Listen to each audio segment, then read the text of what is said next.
Meditação para a descoberta do propósito de vida. A política como instrumento para a mudança da consciência e o despertar de pessoas comuns. Esses são alguns dos assuntos que eu vou conversar com Nelson Liano Júnior, jornalista e escritor. Olá, Nelson, seja bem-vindo. Obrigada por vir aqui ao programa Cidadania. Eu que agradeço a oportunidade de conversar com você e com toda a audiência da TV Senado. Conta pra gente, então, esse seu interesse pela espiritualidade é antigo. Você foi o primeiro editor do Paulo Coelho, não é isso? É muito antigo. Eu acho que a espiritualidade sempre esteve presente na minha vida desde a infância. Eu fui, assim, muito católico. Daqueles assim de viajar na história dos santos, sempre as histórias dos santos sempre me interessaram muito e sempre muita indagação em relação à vida e à morte. Tanto que no começo da minha história como jornalista, eu já comecei a escrever. Também o meu objetivo sempre foi fazer livros, né? O jornalismo sempre foi uma atividade teoricamente paralela. O fato é que eu me tornei um jornalista profissional, tanto que meu primeiro livro foi escrito, inclusive, com o Paulo Coelho, pouca gente conhece, que chama Manual Prático do Vampirismo. Por que vampirismo?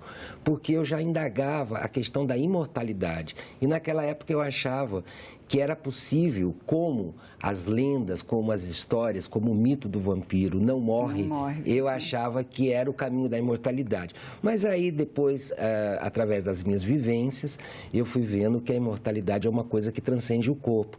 E nesse período eu conheci o Paulo Coelho, foi exatamente numa entrevista como essa que nós estamos fazendo. Fiquei muito amigo do Paulo. O Paulo tinha sido e foi o principal parceiro do Raul Seixas, com letras de música, tipo Gita, que se refere a Bhagavad Gita, que é um grande clássico da literatura espiritualista hindu. E em seguida desse livro que nós lançamos, o Paulo fez a peregrinação do Caminho de Santiago e eu disse: Paulo, as pessoas te conhecem, as pessoas têm você no inconsciente. Então eu fui o primeiro editor do Paulo que lançou o Diário de um Mago, que é justamente sobre a peregrinação dele no Caminho de Santiago, e posteriormente o Alquimista. Então eu fui o primeiro editor, inclusive, do Alquimista, que é um dos livros que mais vendeu na história editorial mundial. Mas o interesse meu é a vida inteira e, paralelamente, essa coisa com a política também, que eu acho que isso é um karma, tem alguma coisa que me vincula à política, porque a política ela é um instrumento realmente de transformação. Pois é, essa é um conceito interessante, né? Que você até no seu livro mais recente, né? Desse livro que está até aqui, né? Esse do O Despertar de Homens Comuns, e você fala justamente que um instrumento para essa... Uma forma um instrumento para despertar é a própria política, para despertar a consciência, é isso? Como explica para a gente? Bom, primeiro, essa visão espiritualista da política... Novamente, desde a minha infância, na minha infância, eu li um livro sobre a história de Gandhi, Mahatma Gandhi, o libertador da Índia, o personagem que conseguiu fazer a independência da Índia sem disparar um único tiro, meditando, jejuando, e libertou a Índia na época de um país imperialista, a Inglaterra, naquele tempo, por volta de 1900 e nos anos 40. Gandhi me impressionou muito. Porque como pode uma pessoa meditar, fazer jejum e, ao mesmo tempo, conseguir arrastar multidões e conseguir transformar a história da Índia? Então, o Gandhi, ele trabalhava com um conceito que existe tanto no hinduísmo quanto no budismo, chamado Dharma. O que é Dharma? É a ação correta. O político, ele tem que ser um instrumento da população. Ele tem que ser verdadeiramente um representante da população. Ele tem que ser aquele que leva benefícios, aquele que faz a transformação em nome da coletividade. Quando eu estive na Índia em 2016 pela primeira vez, eu encontrei esse guru brasileiro, o Sri Prembaba, Eu fui fazer uma entrevista com ele porque eu sabia que ele tinha assim uma proximidade com o político, ele se aproximava dos políticos, ele trocava ideias com o político, com o objetivo de colocar a meditação como uma disciplina escolar, o autoconhecimento como disciplina escolar. E nessa entrevista acabei ficando amigo do Prem Baba e me interessei em contar a história dele, para saber como um brasileiro vai parar na Índia, né, se torna uma pessoa conhecidíssima no mundo inteiro. Então eu fui pesquisar e essa pesquisa foi assim, peregrinando, porque esse é um outro elemento que eu sempre tive na minha vida, essa questão de peregrinar, de se mover no mundo, de ir nos lugares para sentir a energia dos lugares e aprender com isso. Eu resolvi peregrinar nos lugares onde a linhagem a qual o Prem Baba pertence, que chama-se linhagem Sakya, Sakya em hindi significa verdade, que seria Satya em sânscrito. E eu fui nesses lugares, conhecer as histórias dos gurus que precederam o Prem Baba.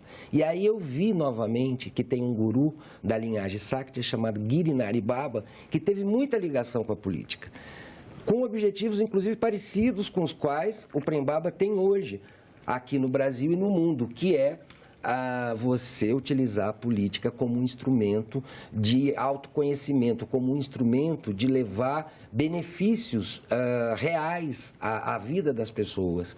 Então, essa similaridade da ação do Gandhi, Prem Baba e esse guru dos anos 40 na Índia, chamado Girinari Baba, me deu a reflexão que eu ofereço aos leitores. O livro não fala só disso, mas uma boa parte do livro fala sobre isso, sobre essa reflexão de que a política pode ser um instrumento de transformação, pode ser um instrumento de iluminação, inclusive, como é o caso do Gandhi, que se tornou um grande santo na Índia. O Gandhi, hoje, na Índia, é muito mais conhecido como um santo do que um político. E olha que a ação política dele transformou o país. E a gente tem um outro exemplo muito claro dessa visão espiritualista da política, que é o Dalai Lama, né? O Dalai Lama, ele tem lutado pela retomada do Tibete através de palestras, de meditação, de ensinamentos do ser. Então, o que a política pode ser? Um instrumento para as pessoas se autoconhecerem, para as pessoas se auto-observarem. Na Índia, o atual primeiro-ministro, Narendra Modi, ele transformou, por exemplo, a yoga num patrimônio cultural, num patrimônio, inclusive econômico, porque milhões de pessoas vão à Índia todos os anos para se encontrar com gurus, para se encontrar com mestres de yoga. Então, essa espiritualidade, ela é inerente. Tem um guru indiano, o qual eu acompanhei durante muito tempo, da tradição Siddha Yoga, chamado Baba Muktananda, que o Baba Muktananda dizia o seguinte: tudo é espiritual. A partir do momento que nós habitamos um corpo, quem habita esse corpo? Quem habita esse corpo é o ser. Quem é o ser? Alguns chamam de espíritos, alguns chamam de Deus vivo. Aliás, no hinduísmo tem muito esse conceito de Deus como uma coisa viva dentro de nós, e não como uma coisa externa, ou aquela imagem que algumas religiões têm de um velho barbudo com uma varinha na mão, esperando alguém cometer um erro para punir. Não é isso. Deus habita dentro de nós como nós. Quando a gente usa aquela frase que nas linhagens de yoga, nas tradições de yoga se utiliza muito, o famoso namastê, é o quê? O meu ser, meu verdadeiro ser, saúda o seu verdadeiro ser. Então, quem é esse verdadeiro ser? Eu empreendi uma peregrinação, aliás, eu já venho peregrinando há muito tempo em busca desse ser. Eu tenho até um livro anterior a esse que se chama Shiva Jesus. Por que Shiva Jesus? Porque durante uma viagem, eu fui fazer uma peregrinação em Israel, na Terra Santa, seguindo os passos de Jesus, e quando eu estava no navio atravessando da Grécia para Israel, que eu cheguei em Haifa, em Israel, eu comecei a meditar nessa tradição de Siddha Yoga, com as técnicas que eu aprendi de Siddha Yoga, e na minha meditação eu visualizei Jesus meditando em Shiva, porque Shiva é um conceito do ser. Você projeta essa divindade dentro de você, para você encontrar esse ser. E agora, nessa peregrinação que eu fiz desse livro, para escrever esse livro, Despertar de Homens Comuns, eu tive num lugar chamado Gaia, ou Bodh Gaya, que é onde tem a árvore que Siddhartha Gautama sentou, onde ele alcançou a iluminação, porque, na verdade, o personagem era Siddhartha. Quando ele alcançou a iluminação, ele alcançou um estado de Buddhi, ou seja, de iluminado. E eu meditei embaixo dessa árvore, lá em Bodh Gaya, que fica assim no oeste da Índia, e eu pude ver Siddhartha. Como Jesus era Jesus de Nazaré, que se tornou o Cristo, aquele que se iluminou. O Cristo e Buda são estados alcançados de supraconsciência. Então, e você pode ver que tanto a história de Siddhartha quanto a história de Jesus de Nazaré tem ligações com a política. Por exemplo, a Judéia naquela época vivia dominada pelos romanos. Então, houve uma preocupação de que, como Jesus estava libertando as pessoas, mas libertando as pessoas de quê? Do sofrimento, do medo, da ignorância, sobretudo. Houve uma reação política e ele foi preso e toda essa história que a humanidade conhece. Era uma libertação interna, mas que teve um reflexo exterior. Não, e aí a gente vai para os absurdos que algumas religiões, alguns homens que utilizam erradamente as religiões cometem. Agora, recentemente, eu fiquei sabendo do assassinato de 200 sufis dentro de uma mesquita no Egito. O sufismo é uma parte do islamismo muito evoluído, muito reflexiva, que utiliza a meditação, que também utiliza a imagem de santos, de iluminados. Porque para que você utiliza o santo, ou o iluminado, ou o guru? Como um espelho. O exemplo dele serve, a experiência dele serve para você. E você veja que algumas linhas radicais do islamismo usam o conceito de jihad, que é guerra santa. Mas essa guerra santa não é contra o outro ser humano. Essa guerra santa é interior, é contra suas vaidades, contra seus medos, contra o seu ódio. É você se dominar, você empreende uma guerra dentro de você para você alcançar exatamente o estado desse ser, que é o que a Bhagavad Gita, no hinduísmo, conta, que é Arjuna, um guerreiro, que somos todos nós. Eu vejo assim, que nós todos somos Jesus, nós todos somos Siddharthas, nós todos somos Arjuna. Né? Então, Arjuna está em frente e vem um Deus, Krishna, para ensinar ele a batalhar. Tudo isso tem ligação com a política. Se a gente for fazer uma reflexão, porque é uma batalha, é uma guerra entre famílias, que está na Gita. E Krishna começa a instruir. E você sabe qual é a primeira instrução, Roberta, que Krishna dá para Arjuna? Ele diz, olha, eu vou te ensinar, eu sou um Deus, eu tenho uma supraconsciência, mas eu já vou te avisando. O corpo é como uma roupa, que quando fica velha tem que ser trocada. Então eu vou te ensinar os grandes segredos da existência, mas você se prepare. E por que isso é importante? Porque muitas pessoas se identificam com o corpo. Se identificando com o corpo, as pessoas se acham mortais. Elas acham que a vida terá um final no dia da sua morte. Mesmo aquelas que acreditam em paraíso, etc., aí elas imaginam que vão... Mas não é isso que acontece. Pelo menos naquilo que eu estudei e aprendi em várias linhagens espirituais. O espírito que habita esse corpo, ele migra. Ele migra e continua o seu processo evolutivo. Por quê? Nós que somos Jesus, Siddhartha ou Arjuna, a gente tem que alcançar o estado de Cristo, o estado de Buddhi ou de Buda. Nós temos que alcançar a iluminação. Então, esse livro que eu escrevi, Por que o Despertar de Homens Comuns?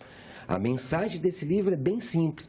Eu quero dizer, olha, Roberta, você é uma apresentadora de um programa aqui na TV Senado, uma mãe, uma mulher de família, etc. e tal, tem a sua vida profissional, sua vida familiar. Ainda assim, você pode alcançar o estado de Buda, você pode alcançar o estado de Cristo, você pode alcançar o estado de Krishna, de supraconsciência. Então, que essa jornada espiritual é para todos.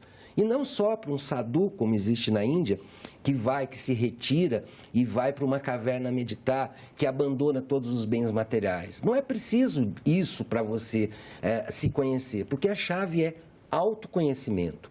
Você se conhecendo naquilo que eu acredito, esse é o meu conceito, eu não quero ser o dono da verdade, porque a verdade também é como o vento, ela muda de direção conforme a posição que você coloca seu barco com a vela aberta. Mas, na verdade, que eu acredito, ou seja, Sakya, o conceito principal é de que você um dia vai alcançar essa iluminação, seja vivendo da maneira que for. Então, a proposta, por exemplo, do Prem Baba é que as pessoas meditem 5 minutos por dia. E eu dou até uma sugestão aqui para os telespectadores da TV Senado. Você toma um banho, acaba seu banho, às vezes a gente no chuveiro fica ali pensando um monte de besteira, naquele diálogo interior. Eu vou fazer isso, vou fazer aquilo, eu tenho conta para pagar. Essa coisa agoniante do dia a dia, desse dia a dia massacrante, que com essa crise mundial ainda se torna mais massacrante. Ao invés de você ficar nesse diálogo interior, pega uma palavra. E aí eu vou falar de uma palavra que não seja religiosa, porque meditação não tem nada a ver com religião. Meditação pertence a todas as religiões e a nenhuma ao mesmo tempo. Pega uma palavra feito sol. O sol se refere a uma entidade astral que, quando a gente chegou nesse planeta, já existia. Quando nós fomos embora através desse corpo do planeta, ele vai continuar existindo. E respira. Senta tranquilamente, relaxa os braços embaixo da água, a água é condutora de energia, e respira e pensa, sol para o ar entrar e sol para o ar sair.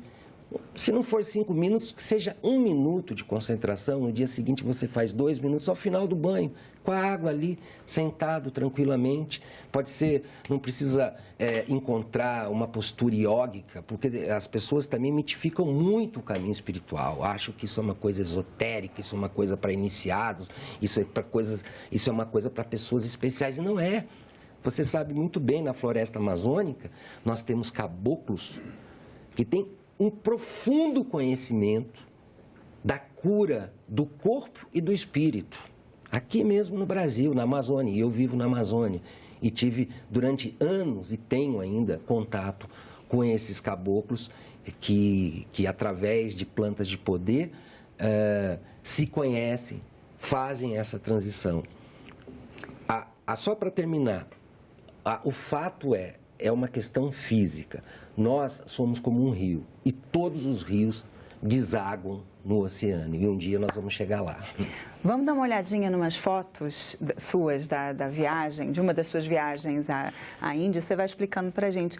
Aqui eu achei interessante, por exemplo, que é um templo, mas foi construído, eram umas rochas. Construíram esse templo lá? Onde é isso? Isso é exatamente o que eu falei. Volta aquela foto anterior, porque essa aqui já é outra situação. Aquela foto anterior era...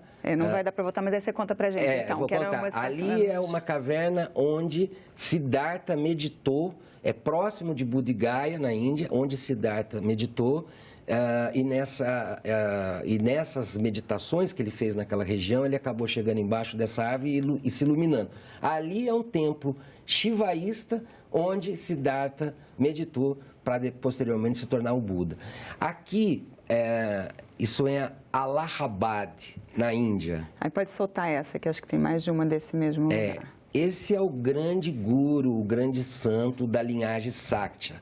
Esse da estátua? Da estátua. Aí é o templo de Mahasamadhi, porque eles acreditam que o que é Mahasamadhi? É onde a pessoa desencarna, onde a pessoa, para falar numa linguagem que todos entendem, onde a pessoa morre. Ou seja, onde o espírito abandona o corpo. Quando se trata de um grande santo, no caso do Satyabhama, Que é o Satyababa, aquele de lá. Esse aqui e esse aqui, são esses dois, o da direita e o do centro. Ah, né? É o mesmo. É o mesmo. Ali, e aqui é onde está o corpo dele, onde tem essas flores, é onde está o corpo dele, como se fosse um túmulo. Mas, na verdade... Mas cremados, na Índia não são sempre cremados? Não. Os santos não. Os santos não são cremados. Os santos não são cremados, os santos são enterrados com o corpo. O corpo de Satyababa está aí. Então, é um lugar de grande poder, é um lugar de grande força meditativa, é um lugar de grande poder de regeneração. Ainda mais que esse ashram em Allahabad, ele fica perto do encontro de 3 rios. O Yuma, o rio Ganges, que na Índia é uma entidade, a Ganga, né, uma entidade divina, e um outro rio, que é o Sarasvati, mas esse rio Sarasvati é um rio imaginário, é um rio mítico. Esse é um discípulo, ele tem 90, Swami Gopal. Eu entrevistei ele fala muito pouco inglês, ele fala muito mais com os olhos e é um homem muito apaixonado por política. É um grande ser e apaixonado por política. Eu tive a oportunidade nesse dia que tem essa foto. Depois eu fui jantar, a gente fez um ritual aí eu o entrevistei, fizemos um ritual. E aí eu fui para a casa dele, é uma coisa até interessante, Roberto, porque na casa dele eu me sentei ali, né, com toda a reverência, um santo, um homem iluminado, e ele ligou a televisão, tipo assim, tem uma coisa importante para eu ver na televisão. Sabe do que se tratava? Era um debate na TV com os candidatos ao parlamento indiano em Hindi, estridente, um debate como esses que tem no Brasil, e ele estava lá super sintonizado nesse debate, porque a linhagem se interessa por política, a linhagem presta atenção na política. E com o Swami Gopal, esse ser lindo, iluminado, eu tive a oportunidade de assistir um debate em Hindi para o parlamento indiano, que evidentemente eu não entendi nada. Aí vamos ver mais, então. Grande Swami Gopal. Agora, essa questão do parlamento, você falou que eles também acreditam num parlamento espiritual. Aí mais uma vez no templo de Mahasamadhi, né? Porque Samadhi é alcançar um estado elevado. O que é Mahasamadhi? Maha é grande, então é o grande estado. Eles acreditam que você alcança esse grande estado quando o seu espírito se liberta da vestimenta ou do corpo e alcança esse ser. Sim, na linhagem Sakya, esse Girinari Baba, ele acreditava que os seres iluminados, porque no conceito deles nós vivemos atualmente na Kali Yuga, ou seja, a era da escuridão, a era do sofrimento, o que eles chamam a era do ferro, que é um momento, e a gente sente realmente, não só aqui no Brasil, como no mundo inteiro, essa turbulência de emoções humanas, esse ódio, esse desentendimento e, sobretudo, essa ignorância. E os gurus Sakyas pediram permissão aos deuses para que pudessem acelerar a dissolução dessa era que nós vivemos, a Kali Yuga, para entrarmos na Sakti Yuga, que, como já diz o nome, seria a era da verdade, a era da iluminação, a era a era dourada, onde a gente poderia se encontrar mais facilmente com o nosso ser. E esse Girinari Baba, ele disse que tem aqui já também isso é subindo lá para onde Buda meditou, onde Siddhartha meditou. Mas aí existe um parlamento supramental de seres iluminados que se reúne, como aqui no Senado, né, como no plenário do Senado, para debaterem o destino da humanidade, para tentar influenciar a humanidade para um caminho de libertação. Aqui é um outro lugar, perto de Bodh Gaya, onde o Buda meditou. Você pode ver que as deidades onde o Buda meditou eram deidades shivaístas, né? Onde o Siddhartha meditou, melhor dizendo, porque Buda já é o estado transcendental. Depois que ele já alcançou, depois né? que ele alcançou o estado transcendental. Nelson, infelizmente, eu queria ter visto mais fotos, mas nosso tempo acabou. Mas quem quiser pode ver, as fotos estão no livro também, né? Muitas delas. E tem também o seu site sobre política, que o endereço dele, como é? Ele é uma coluna?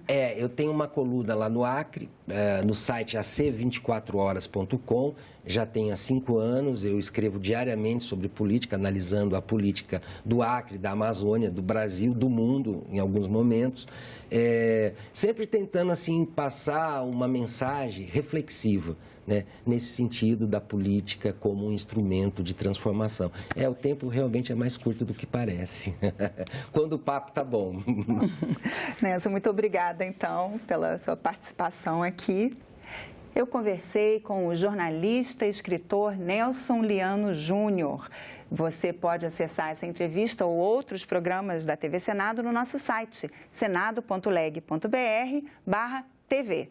Se você quiser fazer algum comentário, uma sugestão de assunto, manda um WhatsApp para a gente em 61 999 66 1616 ou então uma ligação gratuita para 0800 61 22 11. Obrigada pela atenção e até o próximo Cidadania.